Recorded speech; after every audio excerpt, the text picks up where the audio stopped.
Hey Temple Owls, this is Tania Irwin in the Office of Leadership Development here at Temple, ready to bring you this week's 5 and 5.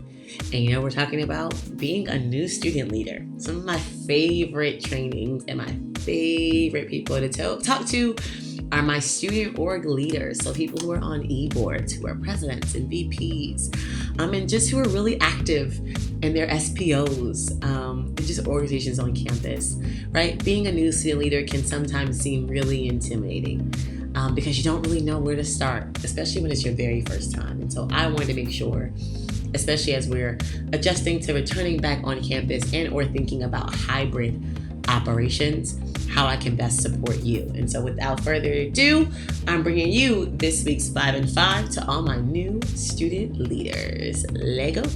Number 1, the first thing that you should always do, and this is not just for student leadership, even in professional leadership, the first thing you should always do is assess the previous year, and in some cases, even 2 years.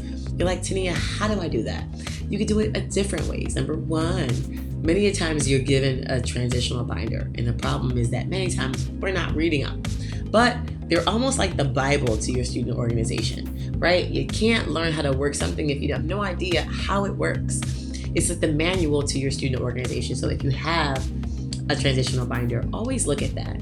Another shortcut way is to actually sit down and have an informational interview with last year's president or the last year's leadership, right? Hey, what worked? What didn't work? What were you able to accomplish? What were you not able to accomplish? And what are some things that I can expect in this position or in this role, right? The more context you have, the better. So make sure you do your research. Number 2, once you've done your research and now you have the context, it's now to start stepping into the role, right? And I don't mean doing things.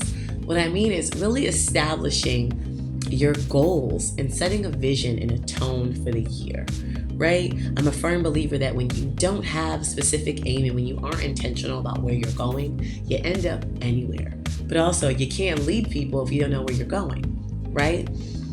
So when it comes to setting goals and setting vision, I try to think about things in 3s, right? You have a limited amount of time and you only have a year.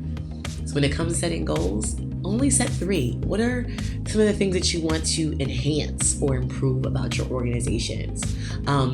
Is there anything new that you want to bring to campus or anything new that you want to start?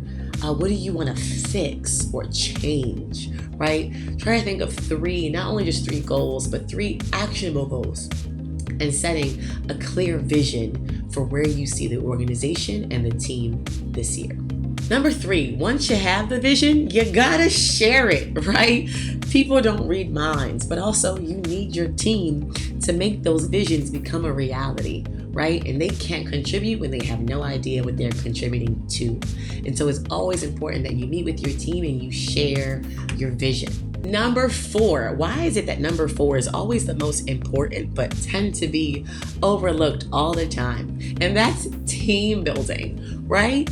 I don't have to explain to you all about how sometimes whenever you like who you're working with and when you're more connected to the people that you're working with, not only are you able to have more fun and be able to enjoy your experience more, but also you're a lot more committed, right?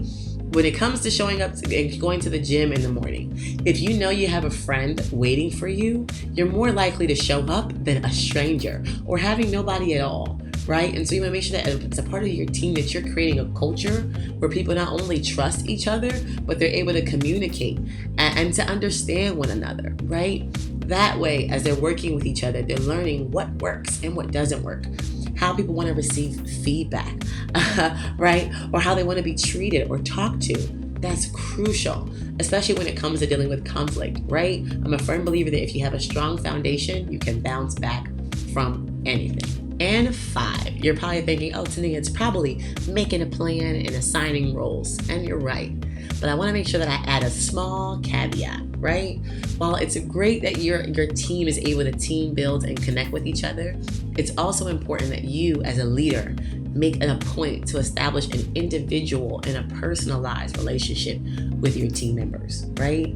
It's important they know that they can come to you, but also you want them to understand you as well and how you lead so they can better support you, right? But also be able to hold you accountable to your leadership, right? And so yes, the step 5 is making a plan and assigning roles, but it's important that before you put the right people in the right places, you have to know if they're right in the first place. And you can't do that unless you actually get to know them, right? And so yes, it's always important to establish your vision, set your expectations, and be clear up front. Then work on connecting your team, and then you get to work. It's the only way to ensure that all of you are on the same page, because again, no matter where this year takes you, as long as you can always come back to point A, you'll never get lost. Thanks for tuning in to this week's 5 and 5. Best of luck to all my student leaders.